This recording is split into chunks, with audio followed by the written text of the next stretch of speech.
I want to just walk through kind of a case example.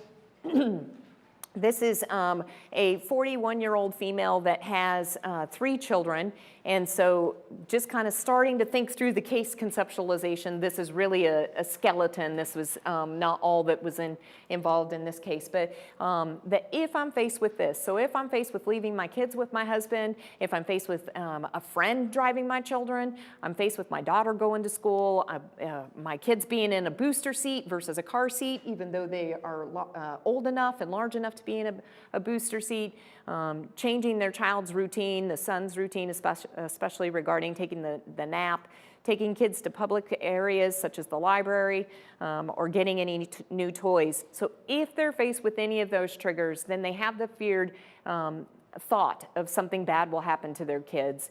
And so what they would do, they would seek reassurance. So if the kids were with the husband, they would call the husband multiple times when they were out to see how the kids were doing.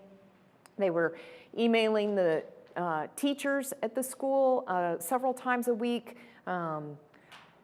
They were very strictly adhering to nap times and to the routine. They were avoiding going to things like going out to the library, avoiding letting the kids ride with a friend. And then they were cleaning every time that the kids would go somewhere. So the kids would be wiped down both before they went. If they went to any public area, they'd get wiped down during that time. When they get back in the car, they'd get wiped down again. Again, when they get back home, changing everybody's clothes and cleaning wherever those clothes had gone. So we do our case conceptualization like that, and then we start building a hierarchy from it. And so we take the list of triggers and we start assigning of subjective units of distress. That's the clients do that. So we help them come up with things. And again, if they come up with all ones at the very top, at the high end of that list, then we're going to help them break them down and come up. You can get creative in all kinds of ways to help them break it down into something that's smaller to be able to face. And sometimes it's even just the thought of it. So I'm going to just sit and think about my husband being with the kids and me not calling. And so if they will just face it that way, it really does, you can start on a lower level. So with this specific person, we started using with the booster seat, switching out the car seat for the booster seat and having the kids.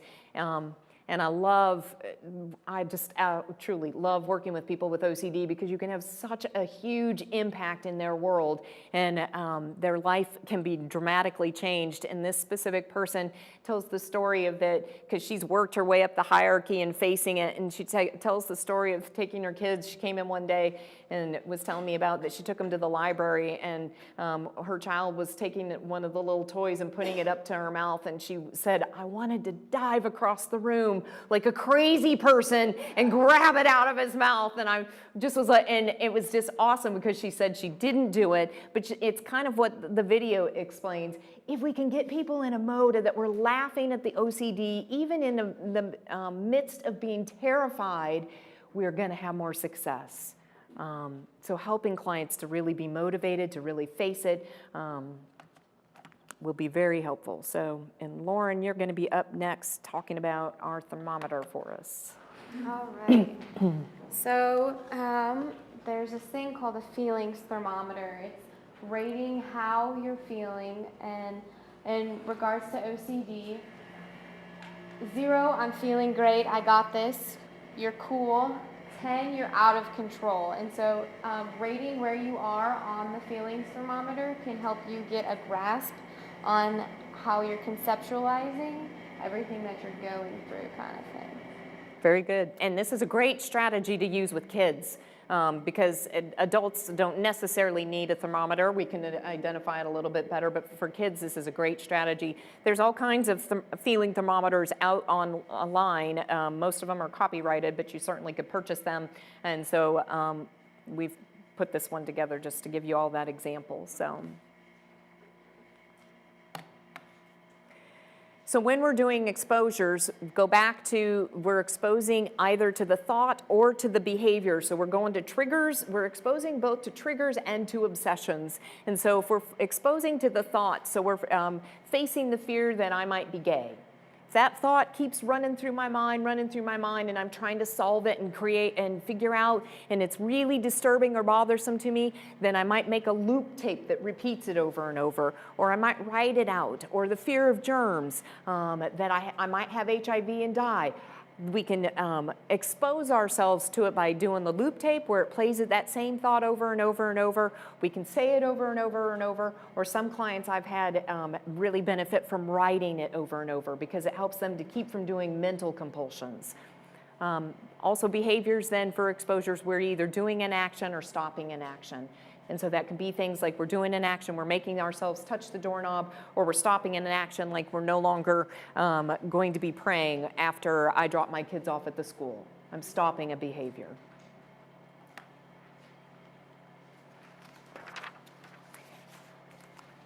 How family members hinder treatment is that family members, it's very, very tough and can be exhausting to be a family member with somebody with OCD, and that's understandable, but family members often then end up being part of keeping the cycle going. And so if family members are criticizing or that doesn't help, so because hearing this in the back of their mind and a family member telling them just to stop is not going to be effective. Family members can be providing accommodations, so I see that a lot where the family member does the cleaning for them, takes care of making sure that nothing bad comes in the house, buying only a certain food for a client. Reassurance, family members are often very compassionate and giving reassurance over and over. Family members can help with avoidance. Again, that just hinders treatment. They might participate in the compulsions. That's kind of what I was saying with the cleaning. Punishing OCD. As a parent, I see that a lot, that parents want to punish OCD because they want that behavior to stop, and it seems like it's just a bad behavior that the kid is doing, but that's not, if it's OCD, punishing it is not going to make that behavior change. Shaming or trying to control specific experiences. I see that with, once I educate a family member, I really try to be strong in saying that the client is the only person that gets to decide the exposure. So I'm not deciding the exposure for them, and as a family member, they don't get to control the exposure. One time I had a client that had a fear about being a child molester, and she told her husband, and so he walked around. It actually was effective, which was shocking to me, but he walked around and said, child molester, child molester. Can't imagine it's good for your marriage. However, that person really very quickly started habituating to, and that's our goal, is the relearning and habituating to take place. That is not usually what I would recommend for family members because, again, unless you've empowered your family member to do that as the client to help you that way.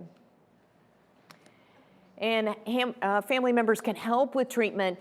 They are the biggest support, and if they can help encourage the client instead to face the OCD, because back to it's tough to face it, and so if they can be the one that encourages, and so it looks a lot like what it does in our session, and this is what I encourage family members to do, is that when we're facing it in the session, I'll say, you're doing excellent, keep going, and they might be sobbing, kind of like Susan was on the video. She's really anxious and upset, but she's going, but I'm doing great. Keep in mind why you're facing it. Go, go, you're doing outstanding.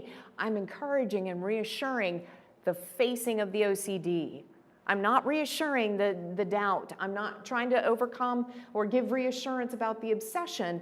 Instead, I'm giving reassurance about how well they're doing at facing it. It's just as important for family members to be educated, just like it is for our clients. Helpful for family members to join support groups to get the support that they need, because it can be very exhausting, very challenging, especially if you don't experience OCD yourself, and it feels frustrating that your family member isn't just changing, isn't just stopping those actions and behaviors, so that they can share their feelings, and also there's videos and stuff that are very helpful and useful. The Just Right OCD, this is where clients have it's different than other OCD because there isn't an obsession. There isn't an obsession or a fear of something bad happening. It's that I like things just right. So I need things to be symmetrical or things to be even. If this was up here, I want it to be level, or I want my papers to be lined up. Sometimes we do that in our closet. People with a Just Right OCD do that in the closets. And so I actually love Just Right OCD because it's so much easier to treat. You just are doing the exposure and they're facing just the distress. They're not having to face a specific thought, they're just facing that the item is off.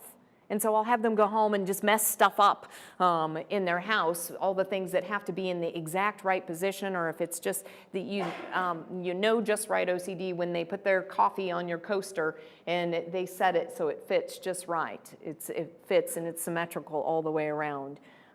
But just an important piece, because sometimes people don't recognize that it's OCD because there isn't an obsessive thought that drives it, but it's the same. It's a distress still when those things don't line up. All right, and now we're going to get out your phone and do another one. What is your current stress level regarding my misplaced item over here? Now, who has been thinking about the coffee cup the whole time? And so put your level up here of your distress level. We're at 82%, 85%. Oh, good people. 88%.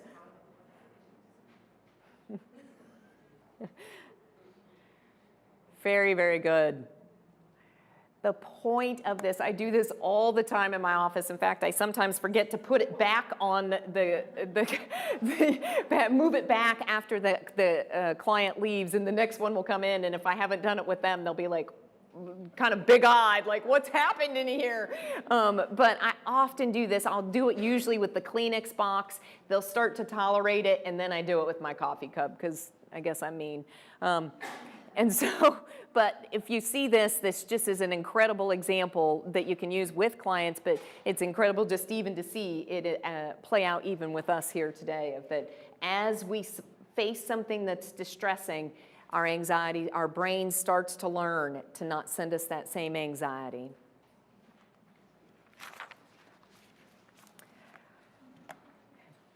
We're rounding third and we're just about done. So the complicating factors, this is always so interesting to me because all kinds of things can mess up your best laid plans. One of those being when clients, if they have scrupulosity, so religious obsessions, they can go and hear a sermon that then plays on the very thing that they're fearful of.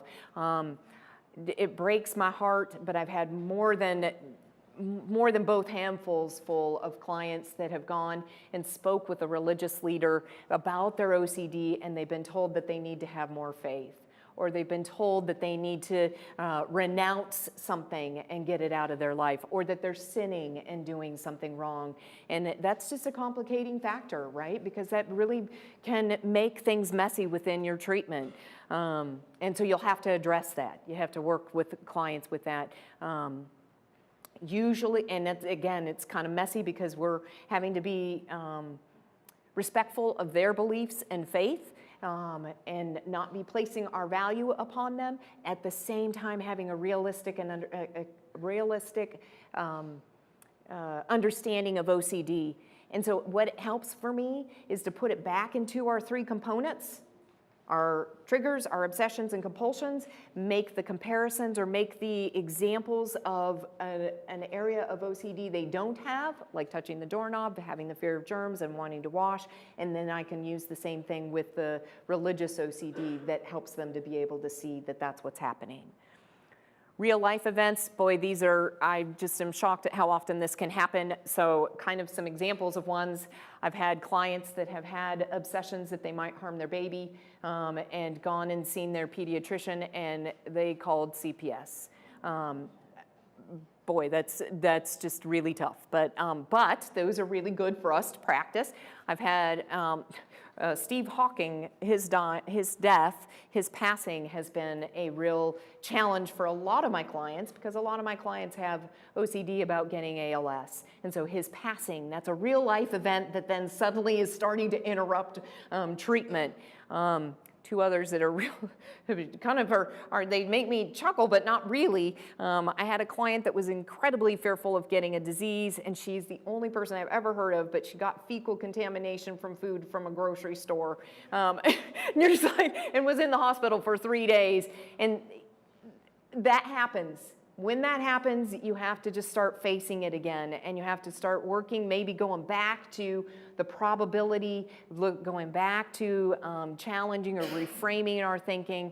The other one that is shocking to me that this has happened, but the person I was sharing about that we built the hierarchy on, they were going to another city to see a show, a child show, and when they were traveling to do that, that was huge for them to be able to leave the town, leave the city and go to another city and go do this.